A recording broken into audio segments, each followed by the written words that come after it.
ಓ ದೈವವೇ, ನೀ ಏಕೆ ಹೀಗೆ? ಓ ದೈವವೇ, ನೀ ಏಕೆ ಹೀಗೆ? ಸುಂದರ ಪ್ರಕೃತಿಯನ್ನು ಸೃಷ್ಟಿ ಮಾಡಿದೆ. ಆ ಪ್ರಕೃತಿ ವಿಕೋಪಕ್ಕೆ ಏನೂ ಅರಿಯದವರನ್ನು ತಳ್ಳಿದೆ. ಕಡೆಗೆ ಮಾನವರ ಬಾಯಲ್ಲೇ ಪ್ರಕೃತಿ ಎಷ್ಟು ಸುಂದರ ಎನಿಸುವೆ. ಓ ದೈವವೇ, ನೀ ಏಕೆ ಹೀಗೆ? ಸೋಲಿನ ಕೋಪಕ್ಕೆ ತಳ್ಳುವೆ, ಅಡಿಗಡಿಗೆ ಸೋಲನ್ನು ತರುವೆ. ನಿನ್ನಲ್ಲಿ ಗೆಲ್ಲುವ ಛಲ ಇದೆ ಎನ್ನುವೆ. ಓ ದೈವವೇ, ನೀ ಏಕೆ ಹೀಗೆ?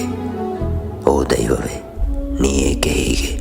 ಪರಸ್ಪರ ಒಬ್ಬರನ್ನು ಅರಿತು ಬಾಳಿರಿ, ಪ್ರೀತಿಸಿರಿ ಎನ್ನುವೆ.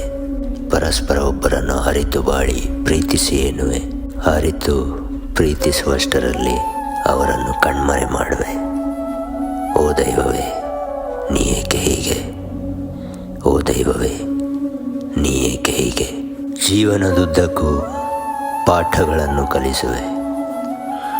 ಜೀವನವೇನೆಂದು ಅರ್ಥವಾಗುವಷ್ಟರಲ್ಲಿ ಜೀವನವೇ ನಶ್ವರ ಎಂಬ ಅರಿವು ಮೂಡಿಸುವೆ. ಓ ದೈವವೇ,